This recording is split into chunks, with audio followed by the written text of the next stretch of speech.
Hey, what's up guys? This video I'm going to kind of wing it. I didn't really put a lot of thought into this one, although I've wanted to do it for a while. I just haven't really put a lot of thought into the content of it. But a lot of people have videos where they say, 10 things I like about my car, or 10 things I hate about my car. I'm not going to pin it down to a certain number. I'm just going to go over a few things that I like about it and a few things that I don't like about it. And I guess I'll start with the things that I don't like about it. I guess I've heard a lot I've read a lot on the forums that the paint is really bad on Subarus. Now I just got off of a 4,000 mile round trip, and so you're bound and determined to have a few rock chips, but I mean, this is ridiculous. And this isn't all from one trip. I've put a few miles on this car, but you can see the great big chips. And I mean, this thing is just, some of that is bugs, like that's a bug, but all that down there, it looks hideous. I mean, it's just absolutely terrible. So I don't know if that has to do with Subaru's paint. I mean, I'm sure it's a combination of things, obviously I don't know. It's hard for me to believe I hit that many rocks, but I wasn't going through construction or anything, but let's see. Yeah, it's kind of hard to differentiate because I didn't get a chance to wash this yet, but a lot of rock chips. Filled it in with their touch-up paint, but still looks like shit. Yeah,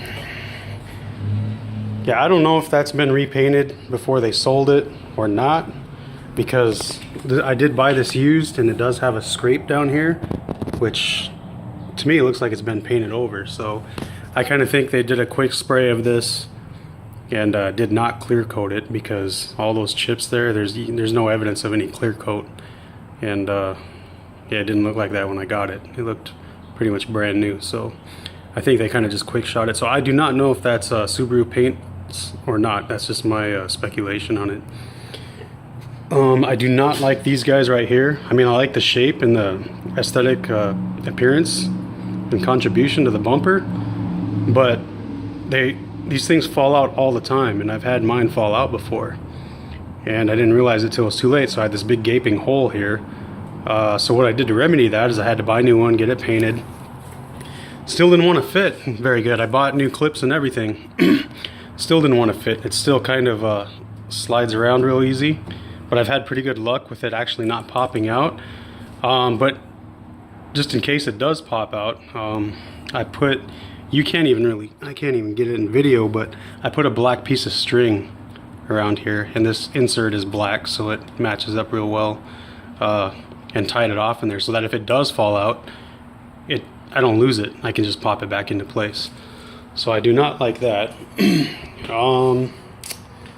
Let's see.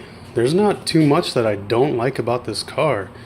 Probably the biggest thing I dislike about this car is the fact that it does not have, here, I'm gonna back up so you don't not just staring at the hood.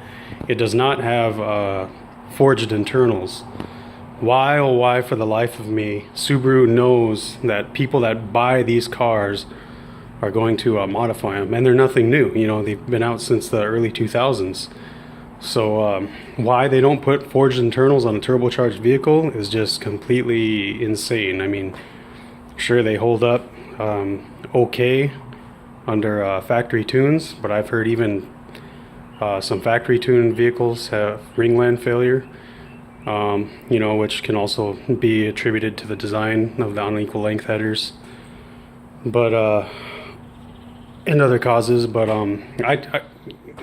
any turbocharged vehicle should have forged internals, especially from the factory. That's my opinion. I know it has obviously cost is a major contributing factor, maybe the only factor why it doesn't have forged internals, but it's just insane. So now that if you want to upgrade your car, modify it, if you want to do forged internals, it gets real costly. So that's probably the number one thing I don't like about this car. Now I'll go into some of the things that I do like. When this car first came out, I got a lot of, I don't know if I'd say a lot of, but there were definitely some people that said they did not like this car, the aesthetics of the car, the way it's designed. I personally, this is one of my favorite design WRXs. And this is an 11, so it's got the wider fenders, but the curves, there's a lot of lines, there's a lot of work and design that went into this. Me personally, I think these cars are beautiful, very well thought out as far as design goes, the way they look. Yeah, these fender flares, I think they did way to go Subaru on that one. You know, because these compared to the older ones, the 08s, 9s and 10s, I think these just look a lot better. So I think the design is badass. I mean, I really like the design of this car. I could not give them enough credit on that. Let's see, what else do I like about this car? How about we go to the inside? And I have a feeling this video is going to cut out like normal, so like normal, you're probably going to get more than one video on the subject. But actually, you know what, let me back up. Let me start with these seats. I really like these seats. They're not the best bolstered seats. You know, the bolsters aren't aggressive. I owned a Neon SRT4, and those were some aggressive seats, and they were awesome. These are not that aggressive, but the fact that they have a fixed headrest, you know, and they're in shape racing seat inspired, I like that. You know, that's just some attention to detail. Gives you some performance, the feeling of performance and design that went into this vehicle. I like the steering wheel, you know, I like it, you know, I like the red stitching. I do want an aftermarket steering wheel, the one that looks similar but smaller in the flat end down here. I think it's a GT spec. I would like that. I love that they put the tack big and in the middle. Almost every performance car gets like that. So I really like that they did that. Let's see, what else? A lot of people complain about the shifter. You know, I guess if they're coming from, they obviously are comparing it to something else. So I'm gonna take that same liberty and compare it to my 2000 Honda Civic, which I just sold. Compared to that, this thing feels amazing. A lot of people say there's a lot of slop in here, but I disagree. I mean, but again, it depends on what you're comparing it to.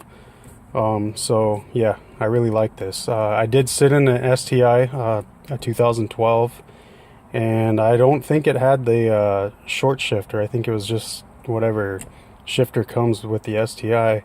And I mean, I wasn't that impressed. Not over this. It didn't feel too much different in my opinion.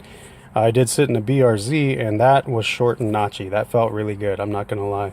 But I am not disappointed with the way this feels, by a long shot. So I'm happy with that. Let's see, what else? What else do I like about this car? Well, I like a lot of things about this car. I guess I should have sat in here to see what else I didn't like. Another thing I don't like about this car is, for me, it's really hard to see out of when I back up. It is very hard for me to see out of. But again, that's comparing my Honda Civic to this. The Civic, you know, was like looking at an IMAX compared to this, you know, as far as vision. I just find it very difficult. I don't know if it's this fixed headrest, which I just said I really liked, but or what, you know, or the raised headrests in the back. I'm not sure. I don't know why, but I just have a very hard time seeing out of the back when I'm reversing. Let's see. Like I said, I'm winging this, so you're gonna hear me saying a lot and trying to figure out what I like and don't like, but okay, let's compare this to the new body style, I believe it's the 15 on up. I really dislike that the 15, I